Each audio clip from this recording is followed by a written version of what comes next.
Hai semuanya, selamat datang di channel YouTube Garuda IDN. Berikut ini kami akan membagikan kumpulan berita timnas terbaru nih, diantaranya sebagai berikut.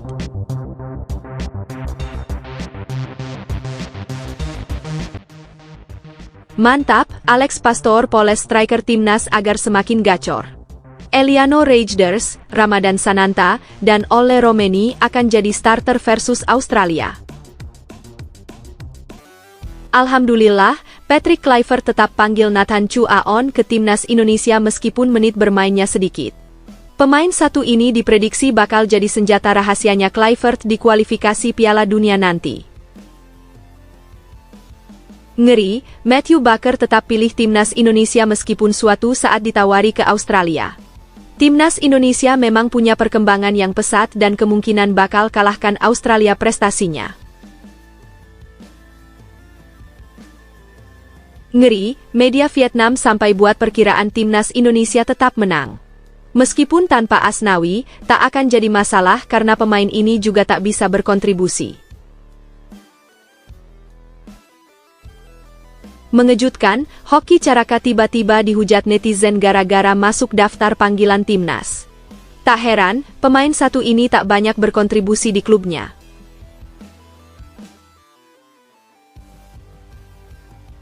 Bukan kaleng-kaleng, Tristan Goeger memiliki segudang pengalaman di kompetisi Eropa. Dia juga pernah satu klub dengan pemain bintang asal Argentina, Lisandro Martinez. Namun sebelum lanjut ke pembahasannya, alangkah baiknya untuk tekan tombol like dan subscribe-nya ya guys. Jika sudah, mari kita lanjut.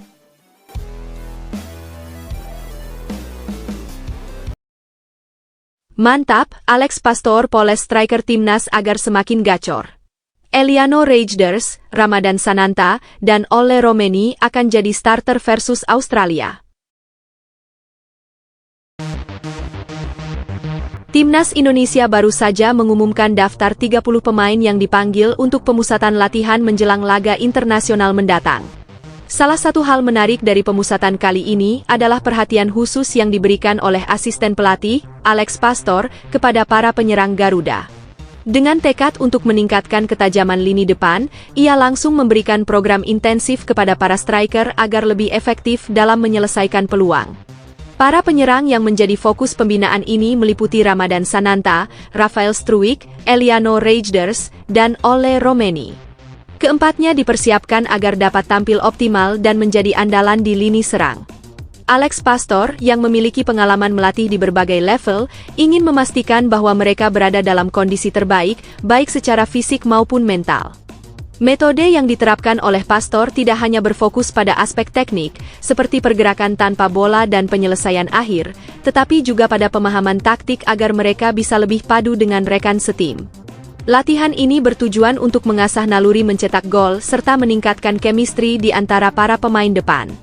Pastor menilai bahwa lini serang Indonesia memiliki potensi besar, terutama dengan kombinasi pemain muda berbakat dan pengalaman yang terus bertambah.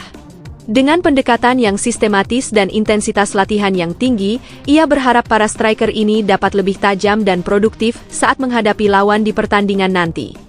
Dengan adanya pemusatan latihan yang lebih terarah, diharapkan ketajaman lini depan timnas Indonesia semakin meningkat, sehingga mereka bisa tampil lebih agresif dan efektif dalam menembus pertahanan lawan.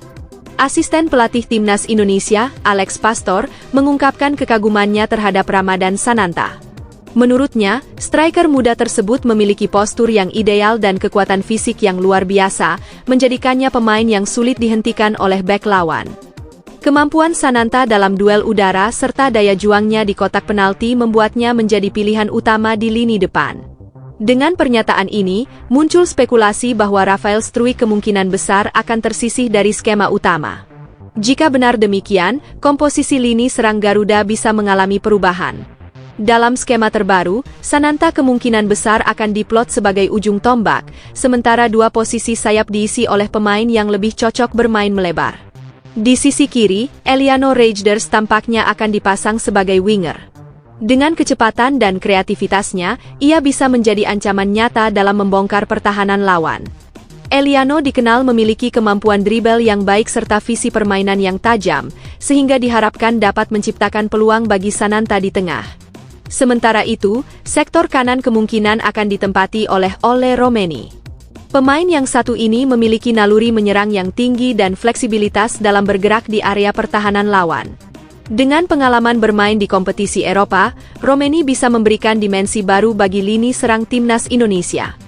Jika kombinasi ini benar-benar diterapkan, timnas Indonesia berpotensi memiliki lini depan yang lebih eksplosif dan efektif.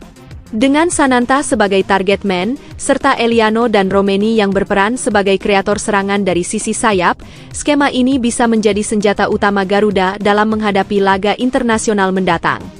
Timnas Indonesia harus menghadapi tantangan besar jelang pertandingan melawan Australia.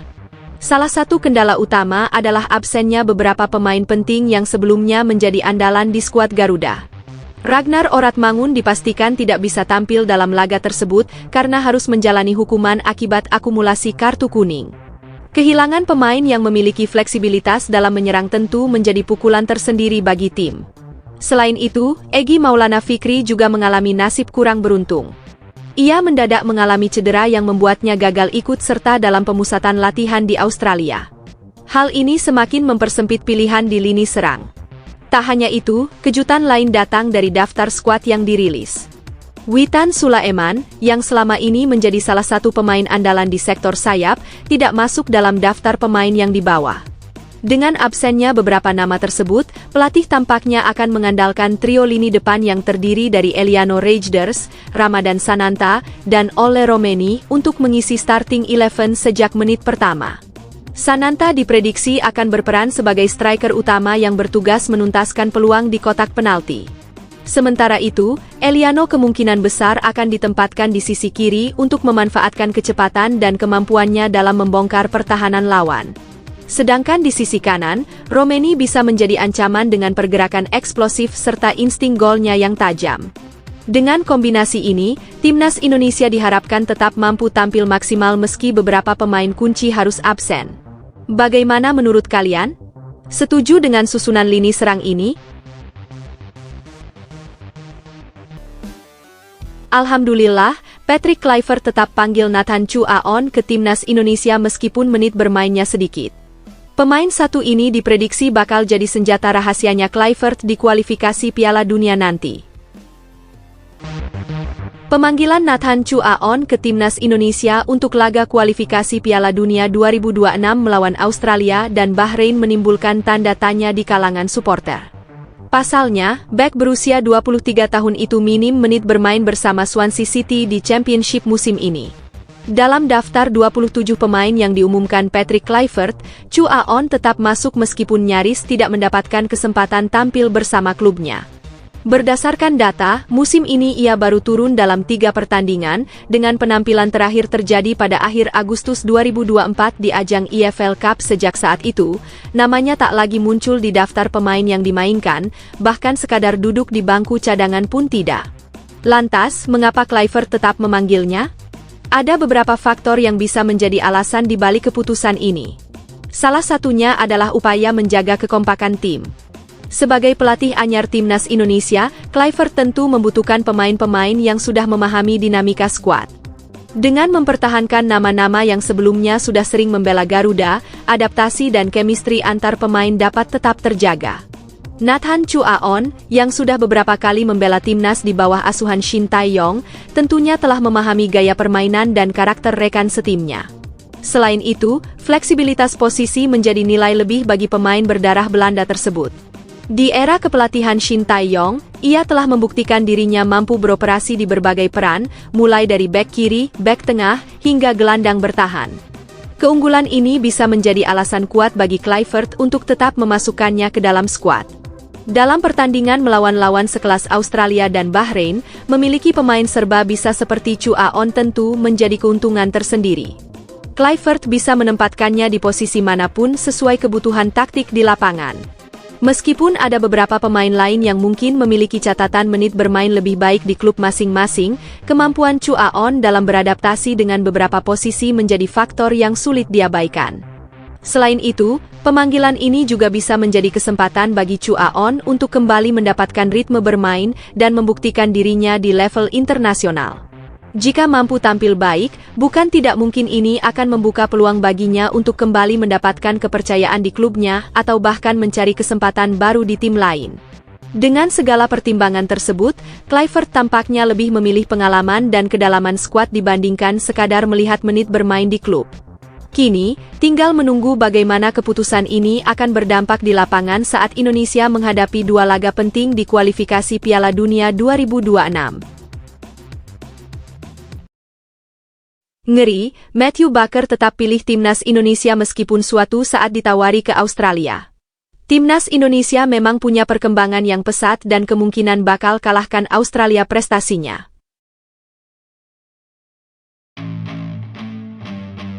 Jagat sepak bola Indonesia sempat dihebohkan oleh kabar bahwa Federasi Sepak Bola Australia berusaha memanggil Matthew Bakker untuk bergabung dengan timnas U17 mereka.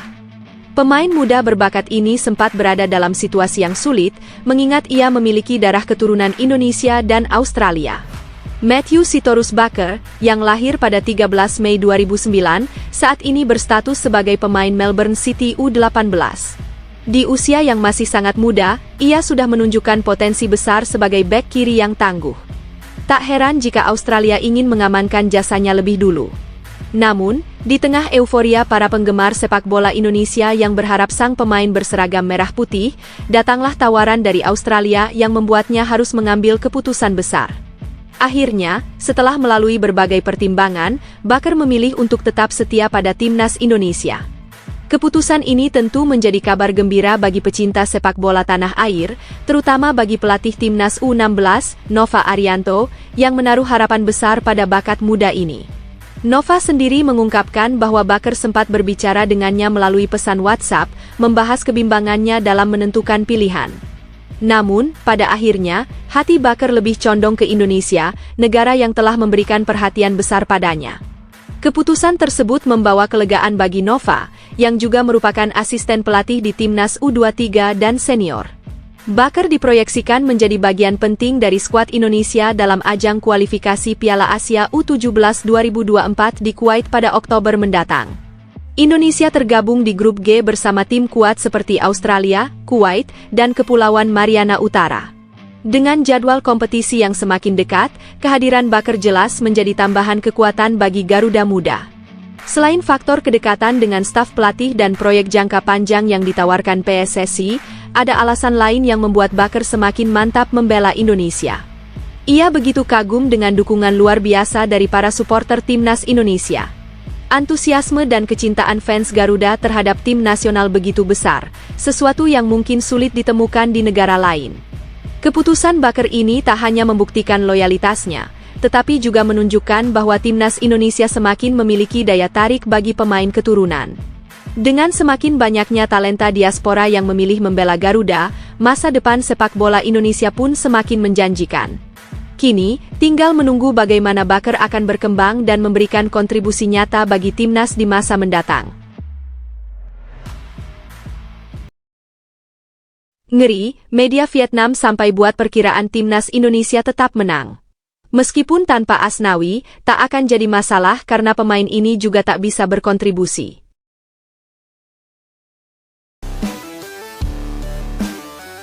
Media Vietnam memberikan perhatian khusus terhadap peluang timnas Indonesia dalam menghadapi dua laga penting di kualifikasi Piala Dunia 2026 zona Asia.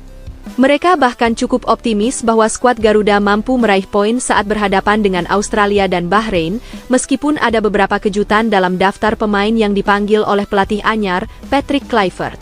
Salah satu hal yang menjadi sorotan utama adalah absennya Asnawi Mangkualam dari daftar pemain. Keputusan ini cukup mengejutkan, mengingat Asnawi selama ini selalu menjadi andalan di bawah kepemimpinan Shin Tae-yong. Sejak dipercaya sebagai kapten timnas Indonesia, bek sayap berusia 20 tahun tersebut hampir selalu hadir di setiap pertandingan penting. Padahal, performa Asnawi di level klub juga cukup konsisten. Bersama Port FC di Liga Thailand, ia sudah tampil dalam 25 pertandingan musim ini dan bahkan berhasil mencetak 1 gol. Dengan jam terbang yang tinggi dan pengalaman bermain di kompetisi luar negeri, absennya Asnawi tentu memunculkan pertanyaan di kalangan penggemar dan media, termasuk di Vietnam. Meski demikian, media Vietnam tetap yakin bahwa timnas Indonesia memiliki peluang besar untuk memberikan perlawanan sengit kepada Australia dan Bahrain. Ada dua alasan utama yang membuat mereka menilai skuad Garuda masih bisa bersaing. Pertama, Indonesia kini memiliki kedalaman skuad yang lebih baik dibandingkan sebelumnya. Sejumlah pemain keturunan yang berkarier di Eropa telah resmi bergabung dan siap memberikan dampak besar. Kehadiran nama-nama seperti Jai Itzes, Tom Haye, Kelvin Verdong, serta debutan Ula Romeni diyakini mampu menutup celah yang ditinggalkan Asnawi. Selain itu, masih ada pemain-pemain yang telah membuktikan kualitasnya di level internasional, seperti Justin Hubner dan Sandy Walsh, yang bisa memperkuat lini pertahanan. Kedua, timnas Indonesia memiliki semangat juang yang tinggi serta dukungan luar biasa dari para supporter. Bahkan saat menghadapi lawan yang lebih kuat, skuad Garuda kerap menunjukkan daya juang yang tidak bisa diremehkan. Kemenangan bersejarah atas Vietnam di Hanoi menjadi bukti bahwa Indonesia mampu meraih hasil positif, bahkan di laga tandang. Dengan kombinasi pemain berkualitas dan mentalitas bertanding yang kuat, timnas Indonesia diyakini masih memiliki kans untuk mencuri poin di laga melawan Australia dan Bahrain. Kini, tugas Patrick Kluivert adalah meracik strategi terbaik agar skuad Garuda bisa tampil optimal dalam dua pertandingan penting tersebut.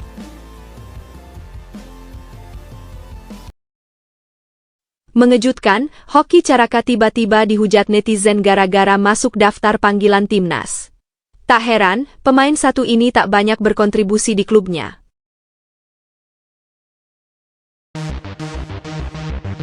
Hoki Caraka kembali mendapat kesempatan untuk membela timnas Indonesia setelah masuk dalam daftar pemain sementara pilihan Patrick Kluivert untuk menghadapi Australia dan Bahrain. Striker muda milik PSS Sleman ini masih dipercaya menjadi bagian dari skuad Garuda meskipun persaingan di lini depan semakin ketat. Dengan kehadiran nama-nama seperti Ramadan Sananta, Ula Romeni, dan Rafael Struijk, Hoki tentu harus bekerja keras untuk membuktikan dirinya layak mendapatkan menit bermain. Namun, keputusan Kluivert memasukkannya ke dalam skuad menuai berbagai reaksi, terutama karena performanya yang dianggap kurang mengesankan di Liga 1 musim ini.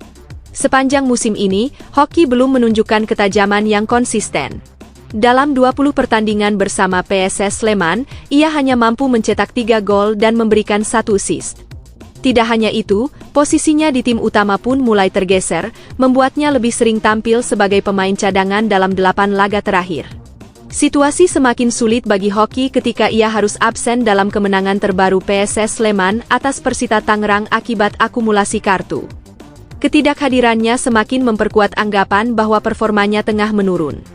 Tak heran jika keputusan Kluivert memanggilnya ke timnas Indonesia memicu perdebatan di kalangan supporter.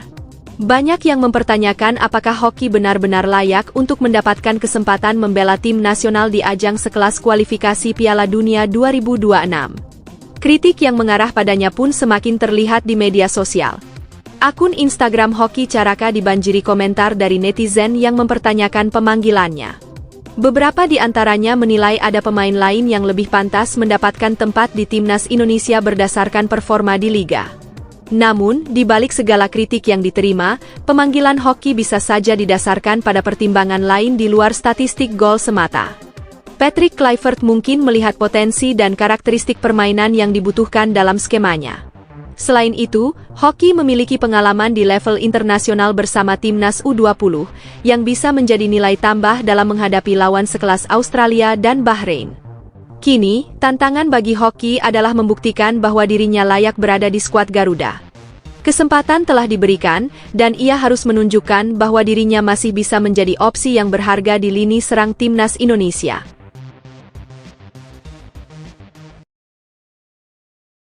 Bukan kaleng-kaleng, Tristan Goejer memiliki segudang pengalaman di kompetisi Eropa. Dia juga pernah satu klub dengan pemain bintang asal Argentina, Lisandro Martinez.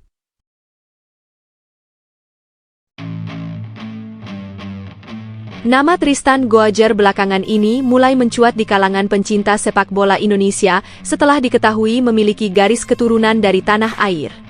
Pemain muda berbakat yang berposisi sebagai bek tengah ini ternyata memiliki darah Maluku yang diwarisi dari sang ibu. Tristan lahir di Blaricum, Belanda, pada 2 September 2004. Dengan usianya yang masih belia, ia sempat menjadi salah satu nama yang diharapkan bisa memperkuat timnas Indonesia U20, terutama menjelang gelaran Piala Dunia U20 2023 yang seharusnya berlangsung di Indonesia. Sebagai pemain belakang, Tristan memiliki pengalaman yang cukup menjanjikan. Ia merupakan bagian dari Akademi Ajax Amsterdam, salah satu klub tersukses di Belanda. Bahkan, ia pernah bermain bersama bek tangguh Manchester United, Lisandro Martinez, ketika masih berada di klub tersebut. Pengalaman bermain dengan pemain sekelas Martinez tentu menjadi nilai tambah dalam mengasah kemampuannya sebagai bek modern. Banyak yang berharap Tristan bisa mengikuti jejak beberapa pemain keturunan lainnya yang sudah lebih dulu bergabung dengan timnas Indonesia, seperti Justin Hubner. Duet antara Tristan dan Hubner di lini belakang diyakini bisa menjadi kombinasi yang solid untuk memperkuat pertahanan Garuda Muda. Namun, hingga kini belum ada kejelasan apakah Tristan tertarik untuk dinaturalisasi atau membela timnas Indonesia di level internasional. PSSI sendiri belum memberikan tanda-tanda akan mengupayakan proses tersebut. Kendati demikian, namanya tetap menjadi perbincangan di kalangan supporter yang ingin melihatnya berseragam merah putih suatu hari nanti. Dengan bakat yang dimilikinya, Tristan memiliki potensi besar untuk berkembang menjadi bek berkualitas. Ajax Amsterdam dikenal sebagai klub yang sering melahirkan pemain kelas dunia, dan kesempatan bermain di sana akan sangat membantunya dalam meningkatkan teknik serta pemahaman taktis di lapangan. Jika suatu saat Tristan memutuskan untuk membela Indonesia, kehadirannya bisa menjadi aset berharga bagi lini pertahanan Garuda. Dengan usianya yang masih muda dan pengalamannya di level Akademi Eropa, ia bisa membawa standar permainan yang lebih tinggi bagi timnas Indonesia. Namun, keputusan tetap ada di tangannya, dan waktu yang akan menjawab apakah ia akan memilih membela tanah leluhurnya atau tetap melanjutkan karirnya bersama Belanda.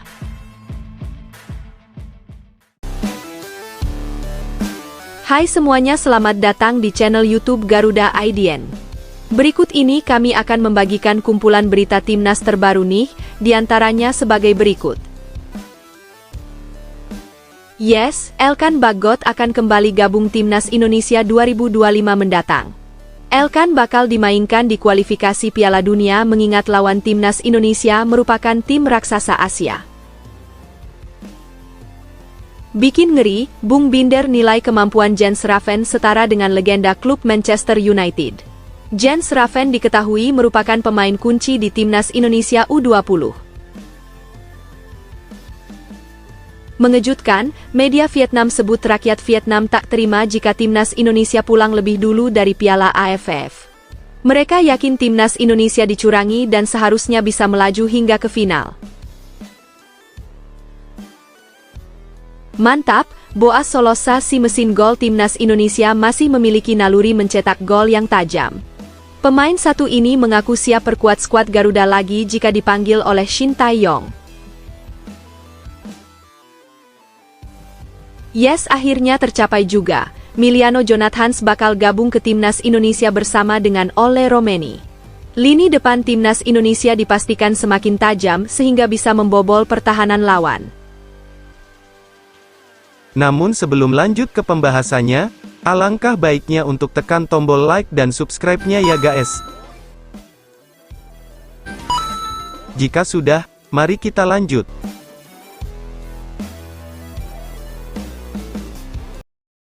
Yes, Elkan Bagot akan kembali gabung timnas Indonesia 2025 mendatang. Elkan bakal dimainkan di kualifikasi Piala Dunia mengingat lawan timnas Indonesia merupakan tim raksasa Asia. Pelatih timnas Indonesia, Shin Tae-yong, membawa kabar positif jelang pertandingan krusial melawan Australia dalam lanjutan kualifikasi Piala Dunia 2026. Berdasarkan jadwal resmi, laga tandang melawan Australia dijadwalkan berlangsung pada Kamis, 20 Maret 2025. 5 hari kemudian, Indonesia akan menghadapi Bahrain di Stadion Utama Gelora Bung Karno, Jakarta. Menjelang pertandingan tersebut, Shin Tae-yong mendapat suntikan semangat dari salah satu pemain andalannya di lini belakang. Bek timnas Indonesia, Elkan Bagot, yang sempat absen akibat cedera, kini telah dinyatakan pulih dan siap kembali ke lapangan. Pemain yang memperkuat Blackpool di Liga Inggris itu telah menjalani latihan penuh bersama timnya. Kabar baik ini dikonfirmasi oleh pelatih Blackpool FC, Steve Bruce, yang menyebutkan bahwa Baggot telah kembali berlatih seperti biasa tanpa keluhan. Pemulihan ini menjadi momen penting bagi Shin Tae-yong, karena kehadiran Baggot akan memperkuat lini pertahanan timnas Indonesia, terutama menghadapi tim sekelas Australia. Dengan Baggot yang kembali ke performa terbaiknya, Shin Tae-yong kini memiliki lebih banyak opsi di sektor pertahanan. Ini akan menjadi modal besar bagi skuad Garuda untuk meraih hasil maksimal, baik di laga tandang melawan Australia maupun saat menjamu Bahrain di Jakarta. Diketahui, Elkan Baggot telah dinaturalisasi pada November 2021, untuk bisa bergabung dengan timnas Indonesia. Dia juga sempat debut di timnas kelompok umur, tepatnya U19, pada Oktober 2020. Total Elkan bermain untuk timnas U19 sebanyak 2 kali, yakni di pertandingan persahabatan melawan Makedonia U19. Selanjutnya, dia juga tampil bersama timnas Indonesia senior sejak tahun 2021, dengan total penampilan sebanyak 22 kali, dan sudah mencetak gol sebanyak 2 kali, di pertandingan SEA Games melawan Malaysia, dan kualifikasi Piala Asia melawan Nepal. Tak hanya itu, Elkan juga tampil dengan timnas U23 dalam pertandingan kualifikasi Piala Asia U23, melawan China Taipei dan Turkmenistan U23. Dalam laga melawan China Taipei, Elkan sukses mencatatkan 1 gol. Dengan kombinasi pengalaman di berbagai level timnas, Elkan Baggot semakin memperkuat posisinya sebagai salah satu pemain kunci di lini belakang timnas Indonesia. Kemampuannya yang terus berkembang diharapkan dapat memberikan kontribusi besar bagi tim dalam kompetisi internasional mendatang. Bikin ngeri, Bung Binder nilai kemampuan Jens Raven setara dengan legenda klub Manchester United. Jens Raven diketahui merupakan pemain kunci di timnas Indonesia U20. Jens Raven menjadi sorotan utama selama perhelatan Piala AFF U19 2024. Penyerang muda yang membela FC Dordrecht U21 ini berhasil menunjukkan performa gemilang dengan mencetak 4 gol dalam 5 pertandingan. Momen puncaknya terjadi di partai final, ketika Jens mencetak gol kemenangan yang menjadi penentu keberhasilan timnas Indonesia U19 meraih gelar juara. Kiprah Jens tidak hanya dihiasi catatan gol, tetapi juga kualitas permainannya yang luar biasa. Analis sepak bola senior, Binder Singh, mengapresiasi kontribusi Jens yang dianggap tidak hanya sebagai seorang pencetak gol andal, tetapi juga pemain serba bisa di lini depan. Menurutnya, pergerakan Jens yang eksplosif dan sulit diprediksi memberikan dimensi baru bagi serangan timnas Indonesia. Ia mampu membuka ruang bagi rekan setimnya, menginisiasi serangan, hingga menciptakan peluang emas dari situasi sulit. Pada laga semifinal melawan Malaysia, Jens membuktikan dirinya sebagai motor serangan tim. Meskipun tidak mencetak gol, ia memberikan beberapa umpan kunci yang menghasilkan peluang berbahaya. Di pertandingan selanjutnya melawan Timor Leste, Jens kembali menunjukkan ketajamannya dengan mencetak 2 gol penting yang memastikan kemenangan timnas Indonesia U19. Konsistensinya sepanjang turnamen membuat banyak pengamat sepak bola sepakat bahwa Jens adalah tipe striker modern yang sangat dibutuhkan oleh Garuda Muda. Menariknya, gaya bermain Jens sering dibandingkan dengan legenda Belanda, Ruud van Nistelrooy. Van Nistelrooy dikenal sebagai salah satu striker terbaik dunia di eranya, dengan insting gol yang tajam dan kemampuan membaca permainan. Meski masih sangat muda, Jens dianggap memiliki potensi untuk menapaki jejak serupa.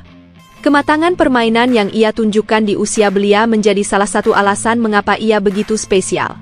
Keberadaan Jens di skuad timnas U19 memberikan warna baru pada taktik permainan. Tidak hanya mengandalkan insting gol, ia juga aktif dalam mencari bola dan membangun serangan bersama rekan setimnya. Hal ini membuat lini depan Indonesia lebih dinamis dan sulit ditebak. Jens tidak hanya menjadi ancaman bagi pertahanan lawan, tetapi juga menjadi kreator peluang yang efektif. Dengan performa yang konsisten, Jens Raven kini dianggap sebagai salah satu prospek terbaik sepak bola Indonesia. Jika terus berkembang, ia berpotensi menjadi andalan timnas Indonesia di level senior dan bahkan melanjutkan tradisi striker-striker hebat dari negeri Belanda. Mengejutkan, media Vietnam sebut rakyat Vietnam tak terima jika timnas Indonesia pulang lebih dulu dari Piala AFF. Mereka yakin timnas Indonesia dicurangi dan seharusnya bisa melaju hingga ke final.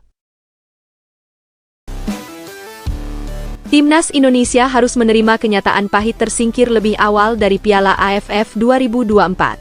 Skuad asuhan Shin Tae-yong gagal melaju dari babak fase grup setelah hanya mampu finish di posisi ketiga klasemen akhir grup B. Dengan total 4 poin, Indonesia tertinggal 1 angka dari Filipina yang mengamankan posisi kedua setelah memenangkan laga penentuan melawan tim Garuda.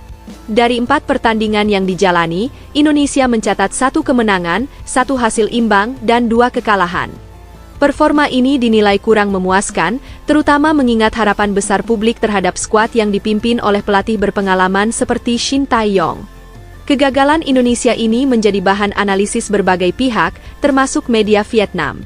Mereka menyebut beberapa faktor utama yang berkontribusi pada kegagalan tim Garuda di turnamen ini. Salah satunya adalah komposisi tim yang didominasi pemain muda dengan rata-rata usia 22 tahun. Meski memiliki potensi besar, skuad muda ini dinilai masih kurang stabil dalam menghadapi tekanan di turnamen sekelas Piala AFF. Selain itu, keputusan wasit di beberapa laga disebut-sebut sering merugikan timnas Indonesia. Meskipun faktor ini tidak sepenuhnya menjadi penyebab utama, media Vietnam menilai hal tersebut turut memengaruhi performa tim di lapangan. Di sisi lain, mereka juga mencatat bahwa skuad Indonesia kurang optimal dalam memanfaatkan peluang di pertandingan-pertandingan penting. Media Vietnam bahkan berani mengungkap bahwa kekalahan ini menjadi pukulan berat bagi para pecinta sepak bola di tanah air. Harapan besar masyarakat terhadap tim Garuda sangat tinggi, terutama dengan kehadiran Shin Tae-yong yang dikenal sebagai pelatih bertangan dingin. Banyak yang merasa Indonesia seharusnya mampu melaju lebih jauh, bahkan mencapai babak final, mengingat pengalaman dan reputasi Shin dalam membangun tim yang kompetitif. Namun, kegagalan ini juga bisa menjadi pelajaran berharga bagi Indonesia. Tim muda yang diracik Shin Tae-yong sebenarnya memiliki potensi luar biasa, hanya saja mereka membutuhkan waktu untuk lebih matang dalam permainan. Media Vietnam menilai bahwa dengan pengelolaan yang tepat, tim Garuda bisa menjadi ancaman serius di turnamen-turnamen mendatang.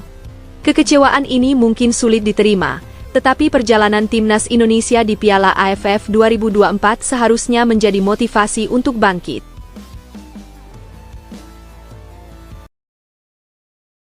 Mantap, Boas Solosa si mesin gol timnas Indonesia masih memiliki naluri mencetak gol yang tajam.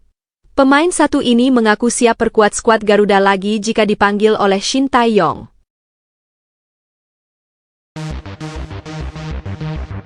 Boas Solosa, salah satu nama besar dalam sejarah sepak bola Indonesia, kembali mencuri perhatian setelah mengungkapkan keinginannya untuk kembali mengenakan seragam timnas Indonesia. Penyerang yang dikenal sebagai salah satu pemain paling produktif di eranya ini telah lama menjadi ikon bagi para penggemar Garuda. Sebagai ujung tombak timnas, Boas seringkali menjadi pemain andalan dalam berbagai turnamen. Ketajamannya di depan gawang tidak hanya memberikan keuntungan bagi tim, tetapi juga mencerminkan naluri mencetak gol yang luar biasa. Saat masih berada di puncak karirnya, Boas dikenal sebagai pemain yang mampu mengubah jalannya pertandingan dengan aksi-aksi individunya. Statistik sepanjang karir Boas menjadi bukti nyata kehebatannya. Ia telah mencetak banyak gol penting untuk Indonesia, membuktikan dirinya sebagai salah satu penyerang terbaik yang pernah dimiliki negeri ini. Meski usianya kini tidak lagi muda, pengalaman dan kemampuan Boas tetap menjadi nilai tambah yang berharga. Keinginan Boas untuk kembali ke timnas tentu menjadi topik diskusi menarik, terutama bagi penggemar yang masih mengenang masa keemasannya. Sosoknya tetap menjadi inspirasi bagi generasi muda yang bermimpi mengikuti jejaknya di lapangan hijau. Boas Solosa tidak hanya bersinar bersama klub, tetapi juga mencatatkan prestasi gemilang bersama timnas Indonesia. Ia memulai debutnya pada 30 Maret 2004, menunjukkan potensi luar biasa sebagai pemain muda berbakat. Sejak saat itu, Boas telah tampil sebanyak 48 kali untuk tim Garuda, mencetak 14 gol yang menjadi bukti kontribusi pentingnya dalam tim. Keberadaannya di lini serang memberikan kekuatan tambahan dengan kombinasi kecepatan, teknik, dan ketajamannya di depan gawang. Boas telah mewakili Indonesia di berbagai kompetisi internasional, mulai dari laga persahabatan hingga turnamen resmi. Beberapa ajang yang pernah ia ikuti antara lain Kejuaraan Asia Tenggara 2018, kualifikasi Piala Dunia, dan kualifikasi Piala Asia. Dalam setiap turnamen, Boas selalu menjadi andalan pelatih untuk memberikan dampak nyata di lapangan. Selain kemampuan teknisnya, Boas juga dikenal sebagai sosok pemimpin yang mampu memotivasi rekan-rekannya. Pengalamannya di level klub dan internasional membuatnya menjadi pemain yang dihormati di dunia sepak bola Indonesia. Perjalanan panjangnya bersama timnas mencerminkan dedikasi dan cintanya terhadap negara, menjadikannya salah satu ikon sepak bola yang akan terus dikenang. Yes, akhirnya tercapai juga. Miliano Jonathans bakal gabung ke timnas Indonesia bersama dengan Ole Romeni. Lini depan timnas Indonesia dipastikan semakin tajam sehingga bisa membobol pertahanan lawan. Dalam dunia sepak bola, nama Arjen Robben adalah legenda yang sulit dilupakan. Mantan bintang Belanda yang pernah membela Chelsea, Real Madrid, dan Bayern Munich ini dikenal karena kemampuan dribelnya yang luar biasa, kecepatan luar biasa, serta tendangan kaki kirinya yang mematikan. Robben kerap menjadi inspirasi bagi generasi baru pemain sayap yang bercita-cita mencapai level permainan tertinggi. Kini, muncul nama Miliano Jonathans, pemain muda yang dinilai memiliki potensi untuk mengikuti jejak sang legenda. Berkompetisi di Eerste Divisie, Liga Kasta kedua di Belanda, Jonathans mulai mencuri perhatian berkat gaya bermainnya yang mengingatkan banyak orang pada Robben. Dengan posisi natural sebagai sayap kanan yang mengandalkan kaki kiri, Jonathans memiliki kemampuan dribel yang memukau dan kecepatan yang sulit dihentikan. Pergerakannya kerap membuat bek lawan kerepotan, menjadikannya salah satu pemain paling menjanjikan di level kompetisi ini. Seorang jurnalis senior asal Belanda bahkan menjuluki Jonathans sebagai Arjen Robben dari Eerste Divisie. Julukan ini bukan tanpa alasan, mengingat gaya permainan Jonathans memiliki banyak kemiripan dengan Robben, khususnya dalam hal eksplosivitas, kreativitas, dan kemampuan menciptakan peluang dari sisi sayap. Meski masih bermain di tingkat kedua, potensi Jonathans untuk melangkah lebih jauh sudah mulai terlihat jelas. Di Indonesia, nama Miliano Jonathans mulai dikenal setelah kabar tentang kemungkinan dirinya memperkuat timnas Indonesia melalui jalur naturalisasi muncul. Berposisi sebagai gelandang serang, ia diharapkan dapat membawa dimensi baru ke dalam permainan Garuda. Kemampuannya yang piawai dalam menggiring bola dan menciptakan peluang bisa menjadi aset berharga bagi timnas Indonesia, terutama dalam menghadapi tim-tim dengan pertahanan solid. Meskipun Jonathans belum mencapai puncak karir seperti Robben, performanya di Eerste Divisie telah menunjukkan bahwa ia memiliki kualitas untuk menjadi bintang. Dengan usianya yang masih muda dan kemampuannya yang terus berkembang, Jonathans berpotensi menjadi salah satu pemain kunci bagi timnas Indonesia di masa depan. Jika proses naturalisasinya terrealisasi, kehadirannya akan menjadi tambahan signifikan untuk lini serang Indonesia, sekaligus memberikan warna baru dalam strategi permainan Shin Tae-yong. Miliano Jonathans adalah contoh sempurna dari pemain muda yang mampu memanfaatkan potensinya untuk berkembang. Meski perjalanan menuju puncak masih panjang, sosoknya membawa harapan baru bagi sepak bola Indonesia yang terus mencari bintang-bintang baru untuk mengharumkan nama di kancah internasional.